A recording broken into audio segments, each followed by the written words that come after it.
Rabbii guddaatiin sagantaa teenya tanzul qeedaa 18 barkuma tokkoo fi 441 akka lakkoofsa jira. Julaay 9 barkuma 2020 akka lakkoofsa milaadiyaa. Takkaa'uu adoolessa 2 barkuma 2012 akka lakkoofsa biyya keenyatti isiniif dhiyaattu sagantaa guyyaa kamisaa qabannee dhiyaannee jirra. Qophiileen sagantaa har'aa keessatti isiniif dhiyeessinu qophii gaachana islaamaatii fi barnoota aqiidaa qulqulluuti. Jalqaba irratti odeeffannoo bilaan nuuf dhiyeessuun eegalla.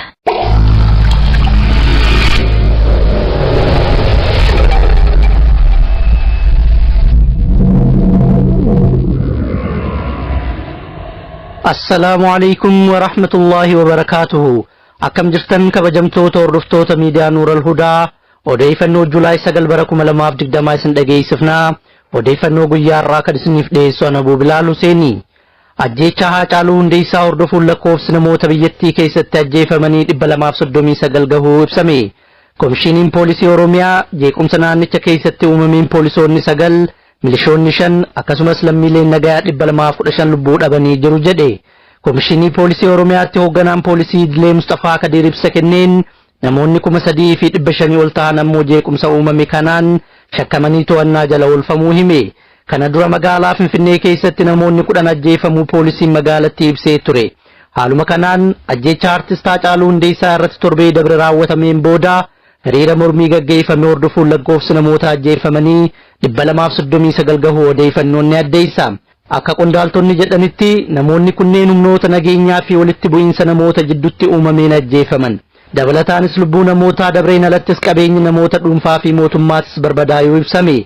Ajjeechaa Haacaaluu hordofuun mootummaan Itiyoophiyaa obbo Jawaar Mohaammed, Hamzaa Booranaa, Baqqala Garbaa, Mikaa'el Booran dabalatee hooggantoota siyaasaa, gaazexeessitootaa fi aktiivistoota hedduu hidhee jira. Kana malees mootummaan miidiyaalee walitti bu'iinsa sabaa kakaasan jechuun harki jidduu OMN cufuun kanneen biroo 3 ammoo akeekkachiisee jira. Gabraatiin ammoo dhalattoonni Oromoo guutuu addunyaa keessa jiraatan ajjeechaa Haacaaluu irratti raawwatamee fi hidhaa dargaggootaa fi hayyoota Oromoo irratti mootummaan biyyattii raawwataa jiru balaaleffatuun mormii biyyoota garaagaraa keessatti jalqaban hanga guyyaa har'aatti itti fufanii jiru. Mootummaan Itiyoophiyaa intarneetii cufuun odeeffannoon akka biyya irraa hin baane godhuu isaa ilaalchisee UN dabalatee dhaabbileen mirga namoomaa fi mootummoonni biyyoota hedduu yaaddoo isaanii ibsataa jiran. Odeeffannoo walqabateen kantiibaan bulchiinsa magaalaa Shaashamannee hidhamuu gabaafame. Kantiibaan bulchiinsa magaalaa Shaashamannee obbo Tamaam Huseenii fi hoogganaan waajjira bulchiinsaa fi nageenyaa magaalichaa obbo Nagahoo Amboo kaleessa sa'a booda to'annaa jala oolfamuu odeeffannoon ni addeessa. Sababni hidhamaniif ajjeechaa artist Haacaaluu Hundeessaa hordofuun jeequmsa magaalattii keessatti uumame hatattamaan hin to'anne kan jedhu ta'uu Dochweeleen waajjira kominikeeshinii magaalichaa wabeeffachuun gabaase. Gareen abukaatoo obbo Jawaar Mohaammed Jawaariin akka hin dubbisne dhoorkamuu beeksise. Gareen abukaatoo namoota 6 qabu Jawaar Mohaammed dubbisuuf kiibxata dabretti beellamni qabamee fi kan ture ta'us haaluma kanaan gara mana hidhaa yeroo deemanitti Jawaar dubbisuu kan dhoorkaman ta'uu himan. Abukaatoowwan kanneen keessaa tokko kan ta'e Dr. Tukummaa Dhaabaa OMN'tti akka himetti jimaata dabres Jawaar dubbisuuf wayita dhaqanitti dhoorkamuun kiibxatatti beellamni qabamee fi akka ture ibse. Haa ta'u malee guyyaa dheengaddaatti Jawaarin dubbisuun dhoorkan jechuun hime. Dr. Tukummaan akka himetti kiibxata naannoo sa'aatii 8 wayita dhaqan manni hidhaa humna jabaan marfamee eegamaa akka turee fi yeroo muraasaaf hin galchinaanuun jedhaniiru deemaa isin galchuu hin dandeenyu jedhanii gara mooraatti siquuyyuu nu dhoorkan jechuun beeksise. Obbo Jawaarii fi obbo Baqqalaan kamiisa dabre abukaatota malee mana murtiitti kan dhiyaatan ta'uus ibsame. Odeeffannoo walqabateen poolisiin federaalaa wixata dabre Jawaar Mohaammed gara mana jireenyaa isaa fiduun mana isaa akka sakattaanii fi kompiitaroota isaa fuudhanii akka deeman maatii Jawaar dubbisuun BBC'n gabaase. Weerarri vaayirasii koronaa biyyoota hedduu keessatti deebi'ee hammaatu gabaafame. Daayirektarri dhaabbata fayyaa addunyaa Dr. Tedros Adhanom ibsa kenneen weerarri vaayirasii koronaa haala amma dura caalatti hamaa taheen addunyaa irratti gaagama fiduu mala jechuun akeekkachiise. Dr. Tedros akka jedhetti biyyoonni addunyaa weerara kana ittisuu irratti qindoomini godhaa jiran dadhabaa qofa osoo hin taane kophaa isaanii socho'uu filatanii jiru. Mootummoonni tokko tokko ammoo dhimmicha siyaasaaf itti fayyadamuu isaaniitiin weerarri vaayirasichaa akka saffisaan babal'atu godhaa jiran jechuun qeeqe. Guutuu addunyaa keessatti lakkoofsi namoota vaayirasii koronaatiin qabamuu mirkanaa'ee miliyoona 12,200 kan dabre yoo ta'u hanga ammaatti namoonni 500,000 fi 52,784 sababa vaayirasii kanaatiin du'uu gabaafame. Gama biraatiin ammoo lakkoofsi namoota dhibee kanarraa fayyaniitis miliyoona 7 gahee jira. Biyyoota addunyaa yeroo ammaa weerarri vaayirasichaa keessatti hammaate jidduu Ameerikaa, Biraazil, Indiyaa, Raashiyaa fi Peeruu wal duraa duubaan sadarkaa 1 hanga 5 irratti argamu. Gabraatiin ammoo biyyoota akka Faransaay, Poorchugaal, Israa'eel fi Falastiin kanaan dura weerara vaayirasichaa to'atuu labsanii turan keessattis haaraatti deebi'ee babal'ataa jiraachuu odeeffannoon ni addeessa. Pirezidaantiin Biraazil Jair Bolsonaro weerarri vaayirasichaa addunyaa keessatti tamsa'uu akkuma jalqabeen dhibeen COVID-19 jedhamuun jiru jechuun haalaa ture. Pirezidaantichi numaayyuu lammiileen biyyatti harka ol fuudhanii fi hojii isaaniitis akka hin dhaabne gorsuu bira dabruun hooggantoota kutaalee biyyattii weerara vaayirasichaa to'achuuf sochii uummataa ugguran qeeqaa ture. Haa ta'u malee ji'oota lamaan dabran keessa vaayirasichi biyyattii keessatti hammaataa kan dhufe yoo ta'u hanga guyyaa har'aatti Biraazil keessatti namoonni miiliyoona 1,716,196 vaayirasichaan akka qabamanii fi namoonni 68,055 ammoo sababa vaayirasii kanaatiin du'uu gabaafame. Haaluma kanaan biyyattiin USA'tti aanuun biyyoota weerara COVID-19 akka malee hubaman jidduu sadarkaa lammaffaa irra jirti. Torbee tokko dura manni murtii biyyattii pirezidaantichi mana jireenyaatiin alatti yemmuu bahu haguuggaa fuulaa akka uffatu ajaja dabarse. Alhaala dabrirraa jalqabee ammoo pirezidaant Bolsonaro mallattoolee COVID-19 mul'isuu akka jalqabee fi wixata dabre ammoo dhukkubni akka itti hammaate gabaafame. Kanuma hordofuun qorannoo godhamee fi vaayirasichaan qabamuu akka mirkanaa'e odeeffannoon BBC ni addeessa. Ameerikaan dhaabbata fayyaa addunyaa keessaa bahuuf sochii jalqabuu beeksiste. Pirezidaant Trump dhaabbanni fayyaa addunyaa WHO'n weerara COVID-19 Chaayinaa keessatti jalqaba ka'ee dafee nu hin beeksifne dhaabbatichi Chaayinaaf looga sababa jedhuun ebla dabre keessa hariiroo Ameerikaan WHO waliin qabdu hunda addaan kutuu fi akkasumas deeggarsa maallaqaa gootuuf hunda irraa kutuu beeksise. Haaluma kanaan guyyaa dheengaddaa immoo dhaabbata mootummoota gamtoomaniitiif adeemsa jaarmaya fayyaa addunyaa keessaa of baasuu jalqabuu xalayaan kan beeksise ta'uu gabaafame. Dhaabbanni fayyaa addunyaa immoo gama isaatiin biyyi miseensa dhaabbatichaa taate tokko keessaa bahuuf murteessuu isii waggaa tokko dura beeksisuu qabdi jechuun murtii bulchiinsa Tiraamp qeeqe. Hayyoonni fayyaa Ameerikaa immoo gama isaaniitiin murtiin Tiraamp dhaabbaticha keessaa bahuuf fudhate kun gahee Ameerikaa weerara dhukkuba daddarbaa to'achuuf waggoota dheeraaf qabaataa turte kan danquu fi gocha diigumsaati jechuun dubbatan. Akkasumas murtiin dhaabbaticha keessaa bahuu kun yaalii biyyoonni addunyaa yeroo ammaa dawaa fi talaallii dhibee vaayirasii koronaa argachuuf godhaa jiranitti yoo milkaa'an carraa dawaa kana argachuu biyyattii kan dhorkuu fi Ameerikaa keessatti dhukkubicha kan hammeessuu malu ta'uu ibsame. Ameerikaan hanga guyyaa har'aatti namoota dhibee vaayirasii koronaatiin qabaman miiliyoona 3,159,514 fi akkasumas namoota dhibee kanaan du'an ammoo 134,838 qabaachuun addunyaa irraa sadarkaa jalqabaa irratti argamti. Egaan kabajamtoota hordoftoota miidiyaa Nuural Hudaa odeeffannoon guyyaa har'aatiif qabannee dhiyaanne kanumaa qophiilee hafan wajjin turtii gaarii qabaadhaa. Wassalaamu alaikum wa rahmatullahi wa barakaatuhu.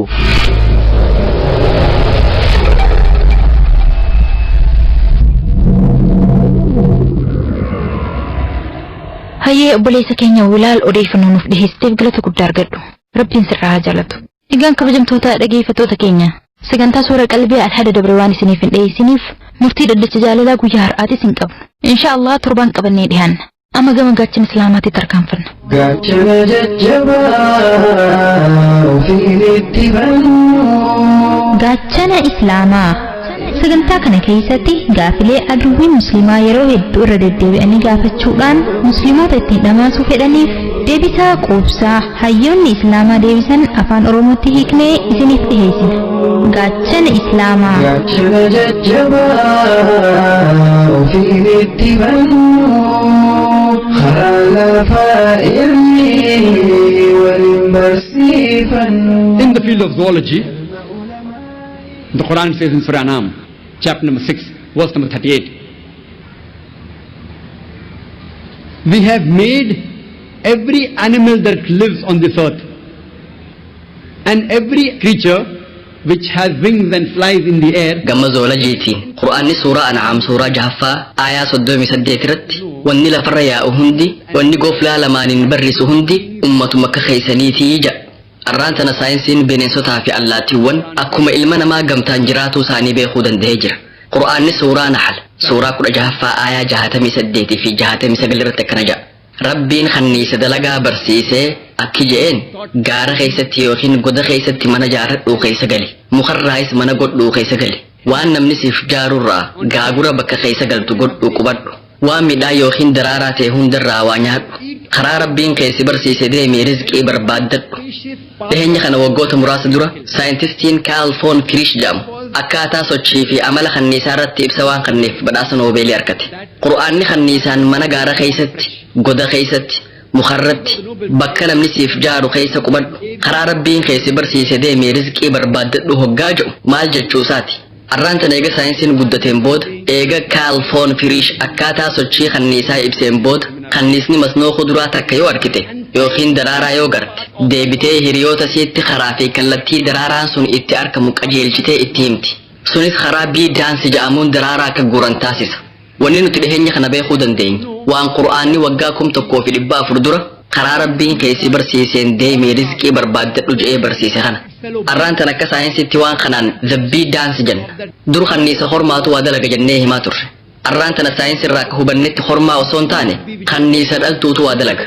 Saalli qur'aanni suuraa Nahl suuraa 16 aayaa 68 fi 69 irratti kanniisa ibsuuf itti fayyadame fasulukii fi kulii kan jedhu kana. Jechi kun kanniisa dhaltuu ibsuuf tajaajila. Shakespeare kitaaba isaa Henry the Fourth jedhu keessatti uummanni waa'ee kanniisaa waliin dudubbataa jedhee seenaa takka nuuf hime. Kanniisota hormaa kan loltootaa fi daleeyduu tahantu waan dalagan dhaqanii mootichatti himanii jedhee barreesse. Arraan tan akka beekuu dandeenyetti loltuu fi warri waa dalagu kanniisa hormaa miti. Loltuuwwantu loltootaa fi daleeyduu tahee tajaajila. Waan dalagan kan itti gabaasanis mootichitti osoo hin taane mootittii bira dhaqanii gabaasan.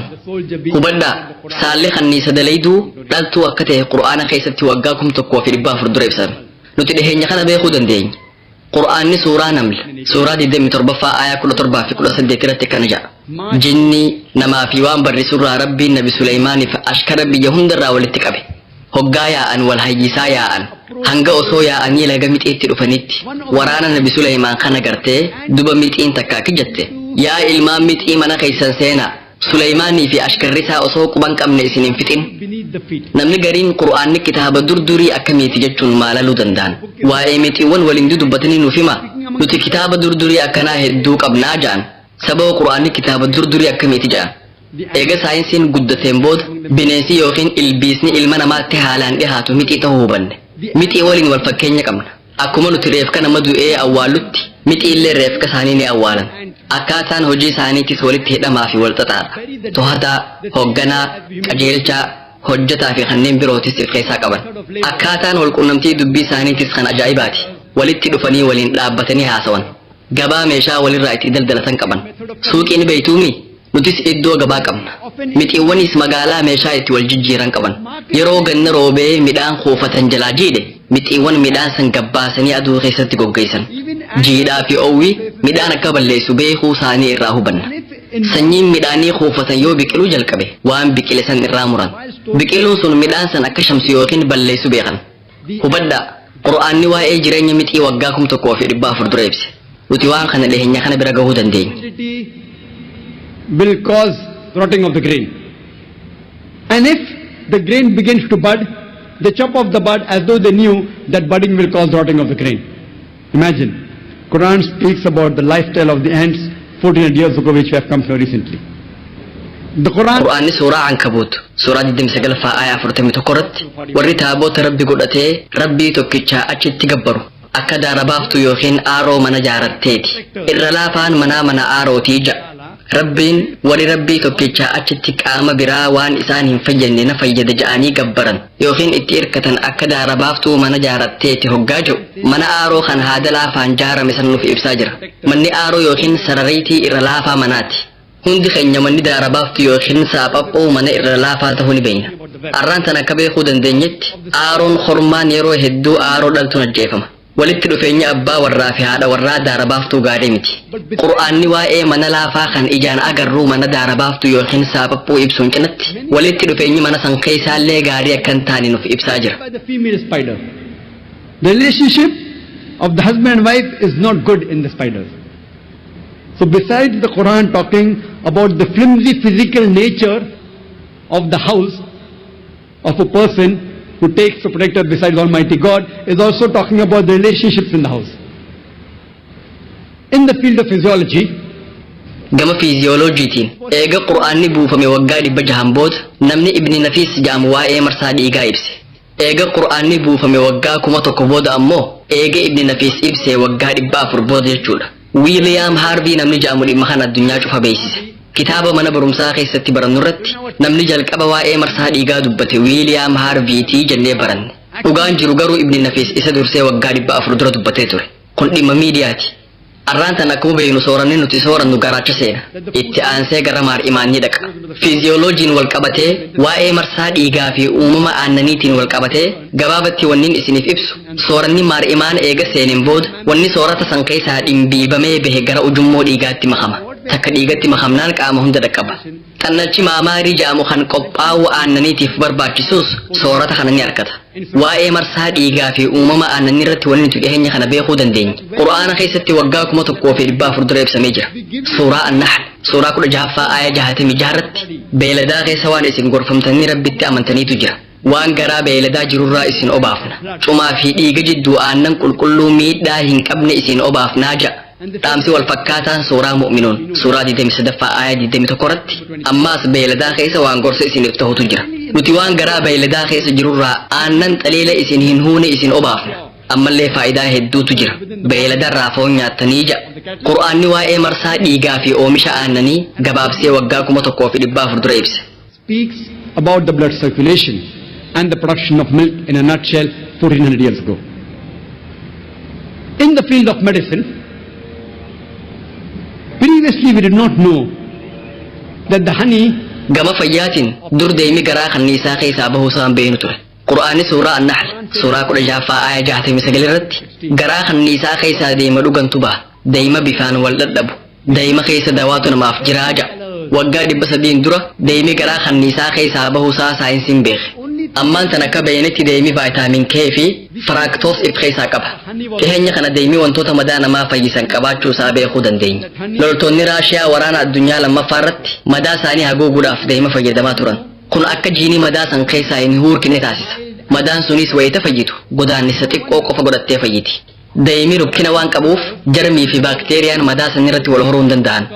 Namni tokko yoo baalli wahii alaarjikii itti ta'e deemii daraaraa baala sanirraa dalagame yoo nama saniif kenname namni sun alaarjikii sanirraa if deebisuu danda'a. Hubadhaa waan saayinsiin dhihoo tana bira gahuu danda'e Qur'aanni deema keessa dawaatu namaaf jiraa jee ibse.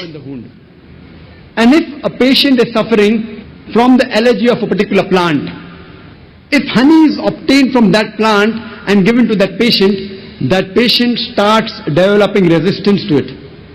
Imagine what science has come to know today recently. Quran mentions that in the honey there is healing for humankind. Ifaan golgoloine kadukkanamu Ilaahin nuuf ibsee ka hunda dandayu akka dharri cabdee dhugaani kabbayu نور الهدى في ربي نفاكر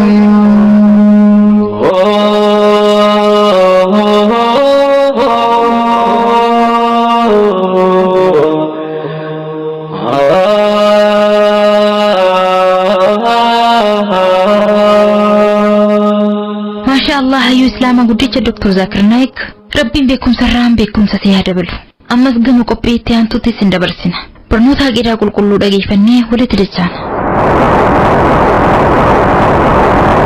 كرجال إنما وان تاني يالا إذا مخلوقات خالقه لالا. الحمد لله رب العالمين والصلاة والسلام على رسول الله وعلى آله وأصحابه وسلم أجمعين.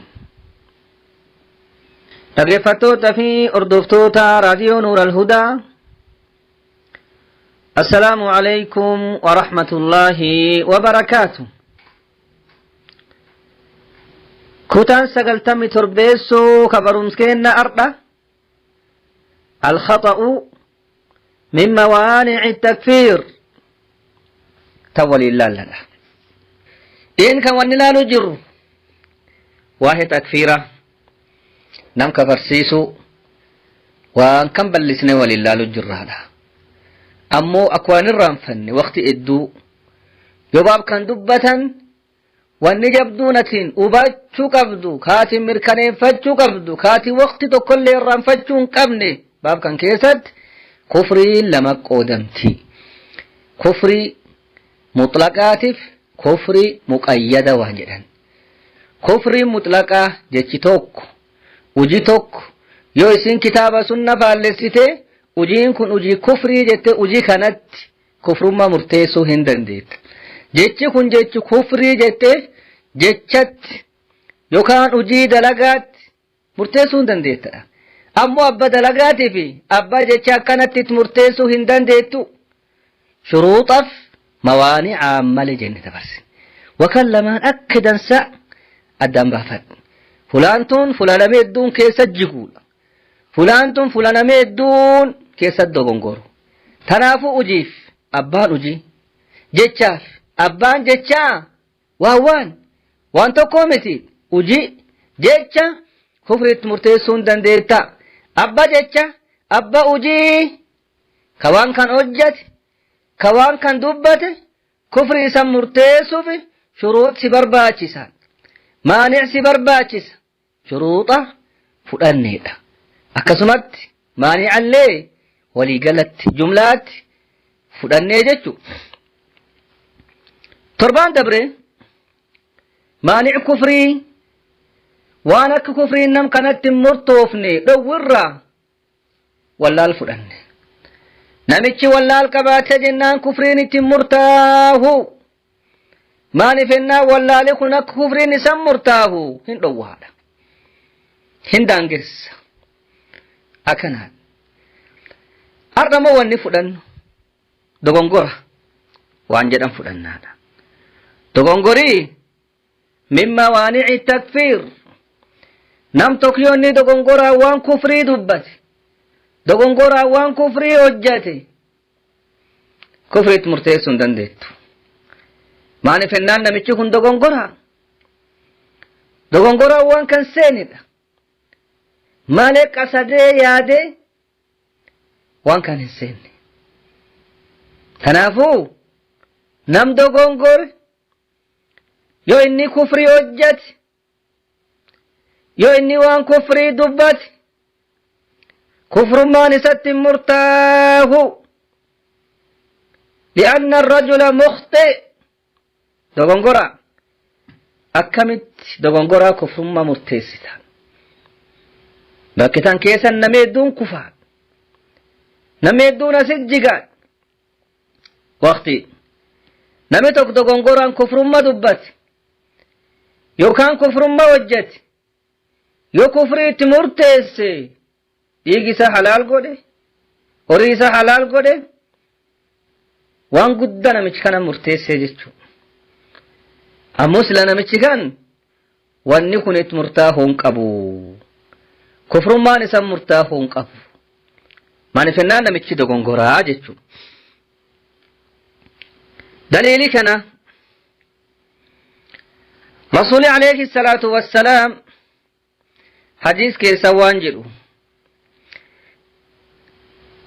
إن الله وضع عن أمتي الخطأ والنسيان وما استكره عليه أكن جد هذا إن الله وضع عن أمتي الخطأ والنسيان وما استكره عليه ربي أمتك يرى لفكاه جد رسول عليه الصلاة والسلام أمتك يرى ربي لفكاه جد ماني الخطأ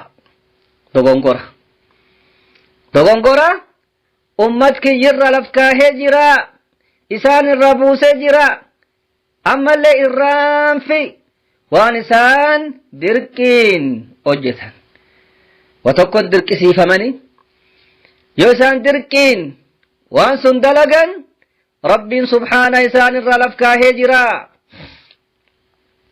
إسان الرلفكاه جرا جتشون ittiin hin qabaman rabbiin ittiin isaan hin qabu waan isaan dogongoraan hojjetan ka isaan dogongoraan dubbatan ka isaan irraanfin hojjetan ka isaan irraanfin dubbatan waan akkasumatti ammallee isaan irra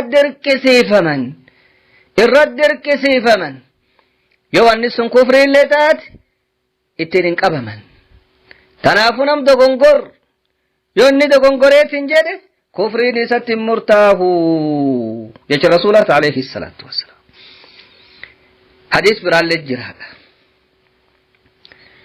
رسول عليه الصلاة والسلام وانجلوا الله أشد فرحا بتوبة عبده حين يتوب إليه من أحدكم كان على راحلته بأرض فلات فانفلتت منه وعليها طعامه وشرابه فأيس منها فأتى شجرة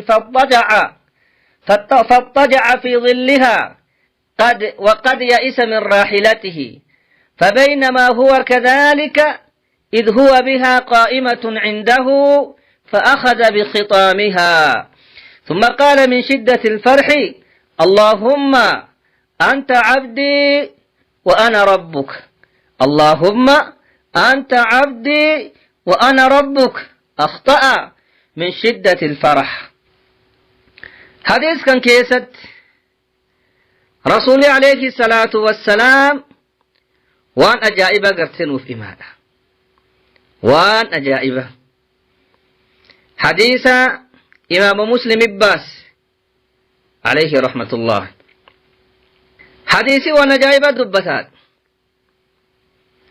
رسول عليه الصلاة والسلام أسكيست وان جبدن وفمها ثم يوسن جيتان نمتك كغم ربي سات توبت وقت إني غم ربي سات توبة ديبه ربي إن توبة غربيش كنا جبا اتغمدا توبة غربيش كنا ربي سبحان جبا اتغمدا توكو كيسان إرّا إني سن كغالي سرته يابي سرته دچي wanni tokko keessa hin jirre kanami keessa hin qubanne dachi dibbida dirree dibbida ka wanni tokko hin jirre wanni tokko hin jirtu dirree akkanaa kan keessatti gaal qaba gaal kanaan deemadha dirree tan keessatti yaabbin tun yookaan gaali kuni harka baafatee badeedha nyaata dhugaatiin isaalleen gaal kan irra jirti wanni inni nyaatu wanni inni dhugu gaal kan irra jirti gaali kaan harka baafatee bade lafti ammoo lafa barahaa ka ilmi nama keessa hin jirre nyaata dhugaatii wanni tokko keessa hin jirre lafa harkana keessa jira nami kunin gaal kaan barbaade abdii irra murate gaaddis mukaa dhufee gaaddis muka kan jalchiisedha khalaas abdii murate yaabbiin kun hin argamtu gaalii kun hin argamtu jedhe abdii murate gara murate ofirra ciisedha odoo inni haalum sun kee jiru kuno yoo inni jedhu gaalii isaa yookaan yaabbiin isaa deebitees bir dhaabatti maanennaan namichi asii gara murateet waa gartee of murtees yoo inni akkan jedhu kuno yaabbin dhuftees bir dhaabatti yaabbin tun nyaati isiirra jira dhugaatiin isiirra jira akkasin rifatee ol kahee laaleedha ol kahee laalee aadi isii jajjabeessee qabee waan jedhe gammachuu jabeennirraa yaa rabbi atiin garbichi kiyya ani rabbi keetii jedheedhan yaa rabbi atiin garbichi kiyya anammoo rabbi keeti subhaanallah kalimaan tun silaa kalima kufriiti rabbiin atiin garbichi kiyya ani rabbi keetii rabbal aalamiinan jechuun